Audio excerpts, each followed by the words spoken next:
Let me ask you guys, at what point does a pastor preaching the Bible need to take off his pants to explain a biblical point?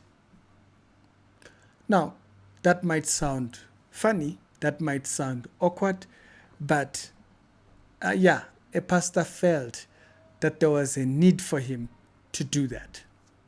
Get spontaneous. Stay with me, okay? Are you good? I'm going to do something real quick. Y'all don't freak out. Yeah. So the pastor says, get spontaneous, just be surprising and do something. And he says that, and then he immediately starts touching his pants. Okay, I hope he's not.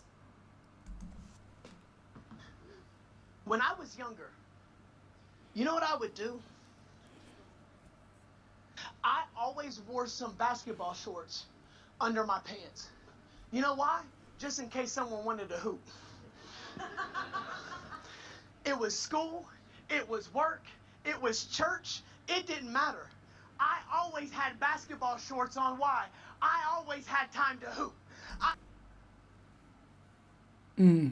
So basically he wants to kind of like stretch this idea or this point to say,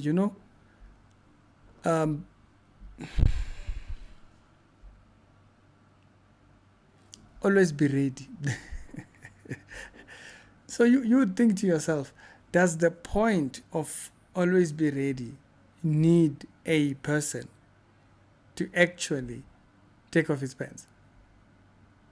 Like, does that particular point, if you were making that point, does it need a person to take off his pants? Does the pastor have to do that? This pastor took off his pants to make to try and make a point. To try and make a point. I think his name is Pastor Taylor Stubben or something like that.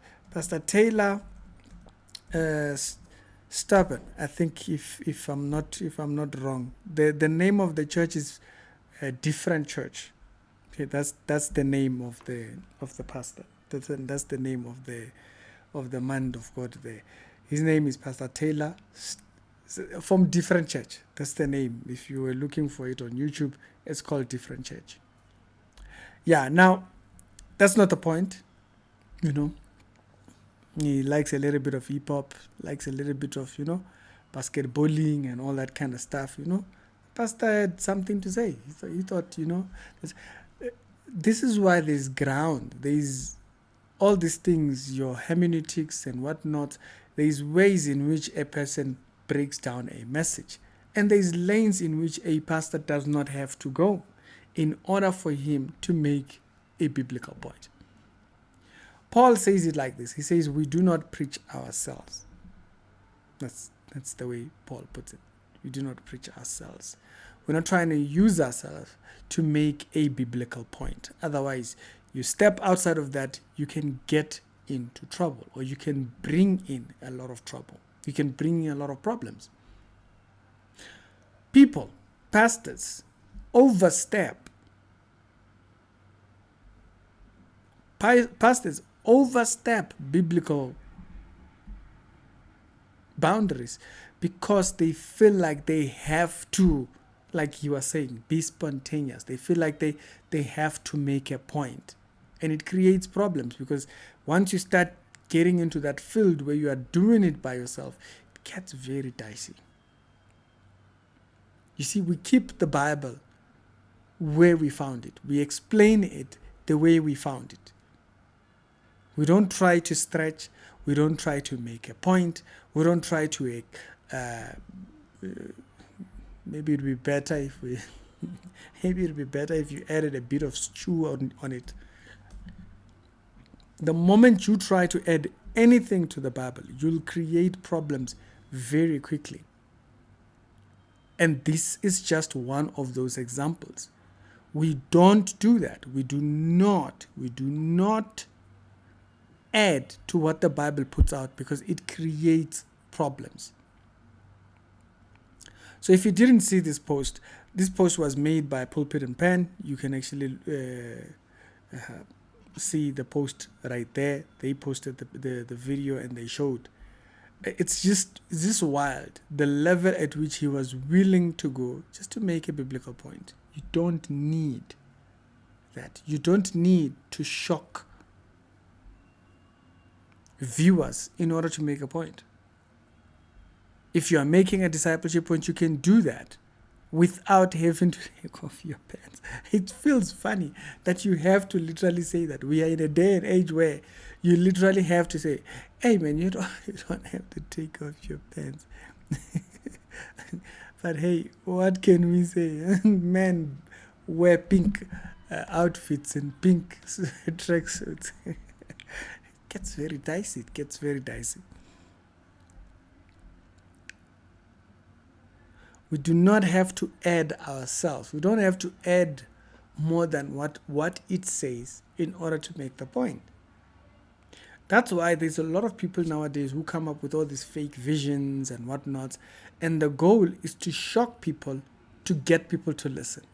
So they say the wildest things just to get people to listen, or because they feel that's narcissistic. Because at that point, it's no longer the gospel. You are doing your own thing in order to get what you think it's the end goal of the gospel. But it's not. The man damn legit took off his pants just to try and explain level of devotion. At that point, it's about you. At that point, it's nothing to do with the Bible. But there's so many people, you'll be shocked. How many people think they have to do this? Think they have to stretch? Add to. The Bible says line upon line, precept upon precept. So if we land the lines upon line, precept upon precept, we will not have to bring ourselves in there. We won't have to be eisegetical about it. Eisegetical, taking a subject matter outside in order to try and make. You don't need to add to it. It just does well by itself. But the error is when we feel like, you can help it. You can try and you create problems, exactly like you see with this man them here. An absolutely unnecessary thing. He was wearing shorts under there. Like he said, he's always wearing shorts. He's always ready with shorts. But did he have to do that? Nope. But why did he do that? Because people do not understand the Bible does enough.